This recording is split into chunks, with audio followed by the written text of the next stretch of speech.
আজি মই এই ভিডিঅ'ত যিখিনি কথা ক'ম তাৰ বাবে যদি মোক চৰকাৰে বা কোনোবাই অপৰাধীক সজায় তেনেহ'লে মোৰ ক'বলগীয়া একো নাই, কিন্তু মই আজি ক'বলগীয়াখিনি ইয়াত কমেই। দুজন অসমীয়া ডেকা অভিজিত আৰু নীলোৎপল দুজনকে অতি নৃশংসতাৰে হত্যা কৰা হ'ল কাৰ্বি আংলঙত ডকমকাত। সকলোৱে প্ৰতিবাদ সাব্যস্ত কৰিছে। বৰ্তমান সময়ত চাকি জ্বলাইছে, কোনোৱে জ্বলাইছে মম। আৰু মোৰ নিজৰ কথা যদি মই ক'বলৈ যাওঁ, মই নিজে যি সেই ভিডিঅ' এবাৰ চোৱাৰ পিছত মোৰ নিজৰ আচলতে সেই ভিডিঅ' দ্বিতীয়বাৰ চোৱাৰ যি সেই সাহস মই নিজে গোটাব পৰা নাই। আৰু বাৰে সেই চিঞৰ নিশ্চয় আপোনালোকৰ খানতো বাৰে বাজি আছে।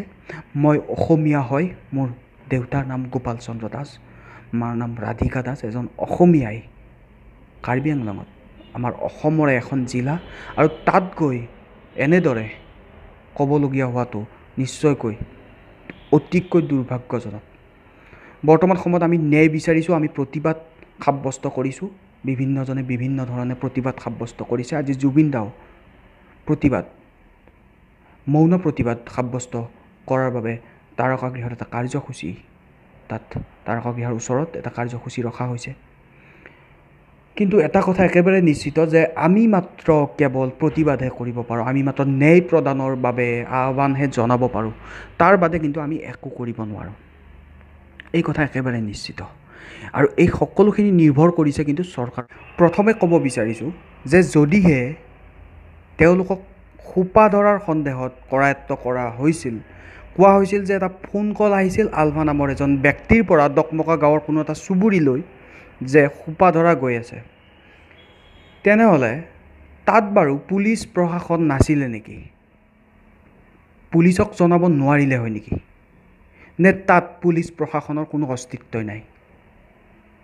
নিশ্চয় এইটো এটা লাখটকীয়া প্ৰশ্ন। নে এয়া কাৰোবাৰ ষড়যন্ত্ৰ আছিল? ভাবিবলগীয়া এটা প্ৰশ্ন। যদিহে সোপা ধৰা বুলি গম পাইছিল তেনেহ'লে পুলিচক জনাব লাগিছিল,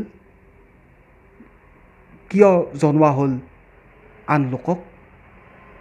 নিশ্চয় তাত পুলিচ প্ৰশাসনৰ প্ৰতি আস্থা নাই। আৰু যদিহে তেনেকুৱা হৈছে, তেনেকুৱা এটা অৱস্থাৰ সৃষ্টি হৈছে, তাৰ বাবে কিন্তু জগৰীয়া এই প্ৰশাসন। দ্বিতীয়তে জনাবলৈ লৈছোঁ, ঠিক আছে, তেওঁলোকৰ বাবে সেইসকল আছিলে সোপা ধৰা, অভিজিত আৰু নীলোৎপল আছিলে সোপা ধৰা। সেই ব্যক্তিসকলৰ বাবে তেওঁলোকক কৰায়ত্ব কৰাটো তেওঁলোকৰ দায়িত্ব। ঠিক আছে, তেওঁলোকক কৰায়ত্ব কৰা হ'ল, কিন্তু নিজে আইন হাতত তুলি লৈ তেওঁলোকক শাস্তি দিয়াৰ অধিকাৰ, দোষ ভুল, কাৰ ভাল কি ভুল গুণ দোষ একো বিচাৰ নকৰাকৈ তেওঁলোকক মাৰি পেলোৱা হ'ল, হত্যা কৰা হ'ল অতি বৰ্বৰতাৰে, আইন হাতত তুলি লোৱা হ'ল। এনেকুৱা ব্যৱস্থা অসমত বহুত দিন আমি দেখিছোঁ। এনেকুৱা ধৰণৰ কথা আমি বহুত দেখিছোঁ যে আঁতিগুৰি নোলোৱাকৈ, দোষ বিচাৰ নকৰাকৈ নিজে আইন হাতত তুলি লৈ মানুহক শাস্তি দিয়াৰ যি ব্যৱস্থা, এই ব্যৱস্থা আমি বহু দিনৰ পৰা দেখি আহিছোঁ। আপুনিও নিশ্চয় মোৰ লগত একমত হ'ব। কিন্তু এইখিনি সময়ত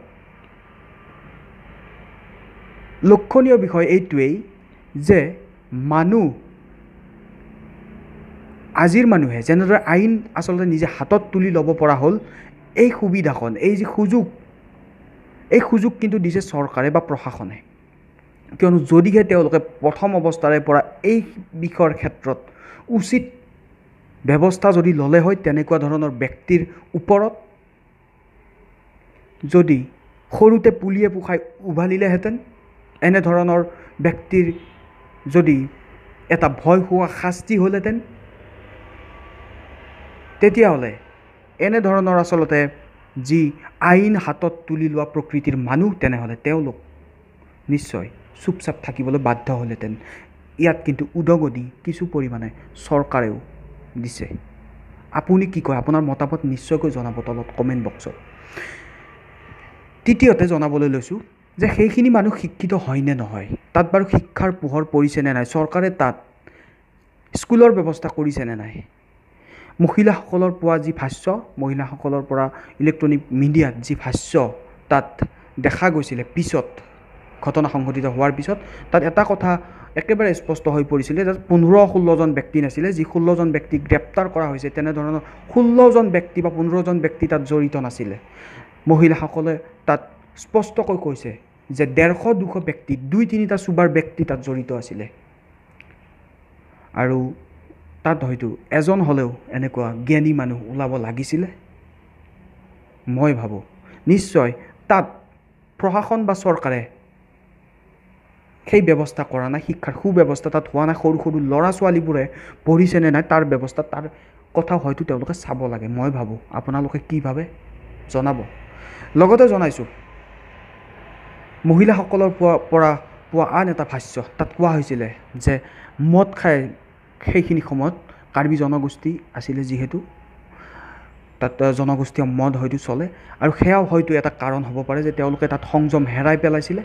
কি শুদ্ধ কি ভুল সেই সকলো তেওঁলোকৰ যি আচলতে বিচাৰ কৰাৰ ক্ষমতা হয়তো তেওঁলোকে হেৰুৱাই পেলাইছিলে, আৰু যাৰ বাবে সংঘটিত হ'বলৈ পালে এনেধৰণৰ ঘটনা। সেয়াও এটা কাৰণ হ'ব পাৰে। তাৰ বাবে প্ৰশাসনে কিবা ব্যৱস্থা লৈছেনে?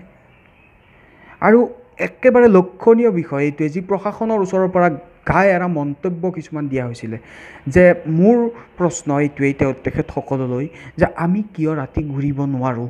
এজন অসমীয়া নাগৰিক, অসমৰ স্বাধীন ভাৰতৰ নাগৰিক হৈ কিয় আমি ঘূৰিব নোৱাৰোঁ অসমৰ প্ৰত্যেকটো প্ৰান্তত? যদিহে তেনেকুৱা জেগা কিছু আছে য'ত আমি যাব নোৱাৰোঁ, তেনেহ'লে পৰ্যটনস্থলী হিচাপে আপোনালোকে যি কৰিব খুজিছে অসমক বাৰে বাৰে বিশাল পৰিমাণৰ টকা আপোনালোকে খৰচ কৰিছে এই পৰ্যটনস্থলী ৰূপে অসমক গঢ়ি তোলাৰ নামত। কাৰ্বি আংলঙতো নিশ্চয় আছে এনেকুৱা পৰ্যটনস্থলী গঢ়াৰ সুবিধা। তেনেহ'লে আপোনালোকে নিশ্চিত কৰক এনেকুৱা কিছুমান জেগা য'ত মানুহে প্ৰৱেশ কৰিব নোৱাৰে ৰাতি, তেনেকুৱা জেগা আপোনালোকে ইণ্টাৰনেটতে হওক য'তে নহওক আপোনালোকে আপোনালোকৰ ব্যৰ্থতা উদঙাই দিয়ক আৰু কওক আপোনালোকে যে এনেকুৱা জেগাবোৰ আপোনালোকে নেযাব ৰাতি, আমি তাত সুৰক্ষাৰ ব্যৱস্থা আপোনালোকক দিব নোৱাৰিম, আৰু যদিহে আপোনালোক যায় তেনেহ'লে আমাৰ মানুহ লৈ যাওঁ। নিশ্চয় আপোনালোকে সেইখিনি কৰিব লাগে মই ভাবোঁ। আৰু অসমৰ প্ৰত্যেকজন জনগণে যিসকলে আজি মোৰ ভিডিঅ' চাব, মই কোনো এই ভিডিঅ' মনিটাইজেশ্যন অন নকৰোঁ। মই কেতিয়াও এই ভিডিঅ' মই পইচা পাবৰ বাবে মই এই ভিডিঅ' আগবঢ়োৱা নাই ইউটিউবত। আপোনালোকক কৈছোঁ আপোনালোকে এই ভিডিঅ' শ্বেয়াৰ কৰক, এবাৰ সেই সকললৈ আপোনালোকৰ মতামত জনাই শ্বেয়াৰ কৰক একেলগে, এটা যাতে উচিত এটা প্ৰতিবাদ আমাৰ ফালৰ পৰা সাব্যস্ত হয়। অন্তত প্ৰশাসনলৈ সেই সকললৈ যাতে গৈ পায় এই সকলোবোৰ কথা ক'বলগীয়া। আৰু এইখিনিতে আছে মহিলাসকললৈ, সেই যে কাৰ্বি আংলঙৰ যিসকল মহিলা যিখিনি জেগাত সংঘটিত হৈছিলে এই ঘটনা, তেখেতসকললৈ মোৰ এটা অনুৰোধ, আপোনালোকে সত্যৰ লগত নিশ্চয় সত্যৰ সংগ দিয়ক। যি সত্য তাক আপোনালোকে কওক, পুলিচৰ ওচৰত দাঙি ধৰক, কিয়নো ইয়াত জড়িত হৈ আছে অসমীয়া জাতিৰ নিশ্চয়কৈ বহুত আৱেগ, আৰু এইখিনি আৱেগত নিশ্চয় আপোনালোকক সঁহাৰি জনাওক। আৰু তেখেতসকলক অনুৰোধ কৰোঁ, যি সত্য আপোনালোকে দেখিছে, যাক আপোনালোকে দোষী সাব্যস্ত বুলি ভাবে, দোষ কৰিছে বুলি ভাবে, তেওঁলোকক পুলিচৰ আগত উদঙাই দিয়ক। নহ'লে কিন্তু আপোনালোক সকলো লজ্জানত হৈ ৰ'ব। সেয়া একেবাৰে সত্য, আৰু যিটো এজন অসমীয়া হিচাপে নিশ্চয় আমাৰ অসমীয়াই নিবিচাৰে। সকলোৱে শান্তি সম্প্ৰীতিত থকাটোৱে বিচাৰে। আৰু শেষত মই বিচাৰোঁ জুবিন দা নিশ্চয় আহক এই বিষয়ত, নিশ্চয় তেখেতক, কিয়নো ভূপেন আমাৰ পিছত তেখেতেই এজন ব্যক্তি যিয়ে এই সকলোবোৰ বিষয় হয়তো বৰ্তমান সময়ত তেখেতে সকলো কৰিব পাৰে। গতিকে আহক তেখেত আগবাঢ়ি। আৰু আপোনালোকক কৈছোঁ যদি পাৰে শ্বেয়াৰ কৰিব, মন্তব্য জনাব আপোনাৰ কি হৈছে, কি হ'বলৈ গৈ আছে, আৰু যদিহে মই কিবা ভুল কৰিছোঁ তেনেহ'লে ক্ষমা কৰিব। আজিলৈ সামৰিছোঁ, লগ পাম পিছত পুনৰ। ধন্যবাদ।